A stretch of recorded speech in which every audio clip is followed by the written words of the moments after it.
Welcome back to Making a Difference. I'm very pleased to introduce you to Ann Kramer. She's the board chair of Gorge Grown Food Network. As you can tell, she's an avid gardener. We're sitting in front of your greenhouse.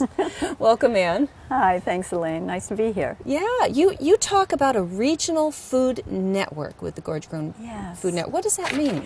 Well, our interest is really in creating a food system throughout the entire Columbia Gorge. So that's 2 states and 5 counties, working together, both food producers and ranchers and consumers all working together to be able to eat more and more locally on a daily basis. Well, you seem to think that we need to be intimately involved with the food that we eat. What does that mean and why? Well, you know, the quality of the food that you eat on every day is an important part of your health and your life. And most of us, sadly, really don't understand where our food is coming from. I mean, it's being shipped in and, you know, just a few scares like the big egg scare. People are amazed to wake up to find out that we have egg farms with millions of chickens trapped in cages.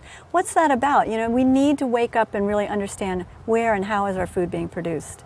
I know that a lot of this movement started about 5 years ago when some of you watched a film called The True Cost of Food. Yes, that was a catalyst for starting a whole series of conversations where people who were interested in our food system came together and then we started talking, and that led to another talk, that led to another talk, and after about 4 months the group said, you know, we're really interested in food systems, why don't we see how we can work together, and we created the Gorge Grown Food Network as a result of that. Well, I think a lot of people don't realize that the average food that comes to our plate travels 1,500 miles, and, That's right. And of course it's going to get down to the dollar, what people are willing to pay for their food. Well, that's true, but you know, the quality of our food is important. I think when people start eating fresh and local foods, they really discover the taste is different, and so that's a big factor in it as well.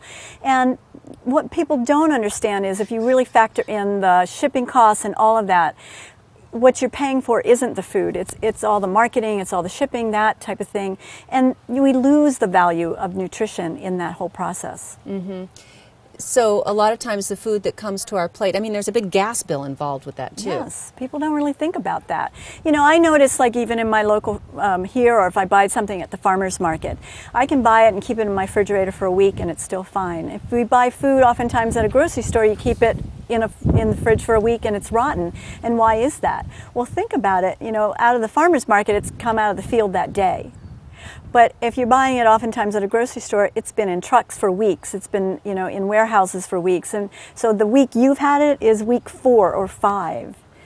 And you factor all that in and the quality is very, very different.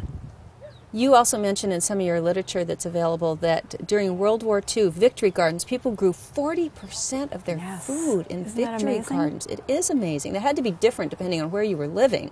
For sure, but I mean, literally, because there was a food shortage, people just found any plot that they could in their neighborhoods to start planting food because they needed it to survive. And that's, you know, we encourage people here to think about that. Join a community garden, plant in your front yard or your backyard or wherever you've got.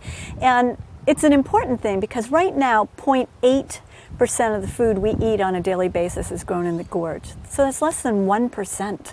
And so thinking about something like 40%, man, we have a long way to go. And you have a good goal for us here in the Gorge. Yes, we do. The Gorge Grown Food Network's goal is 20% by 2020. So that literally hope within the next 10 years, 20% of our food will be grown locally in the Gorge. And you've found some creative ways in your own home to do that, Ann. I mean, look at your front yard. Well, yeah, my front yard is a landscape front yard, and so most people don't think of it as a place that you want to put a road garden. So I didn't. I just put all my vegetables in and amongst the bushes.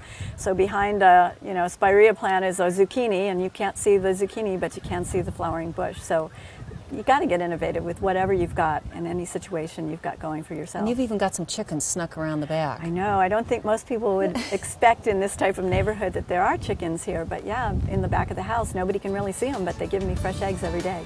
Well, thank you, Ann, for joining us. My pleasure. And when we come back, we'll find out about some very creative ways that you can start achieving 20% by 2020 when Making a Difference continues.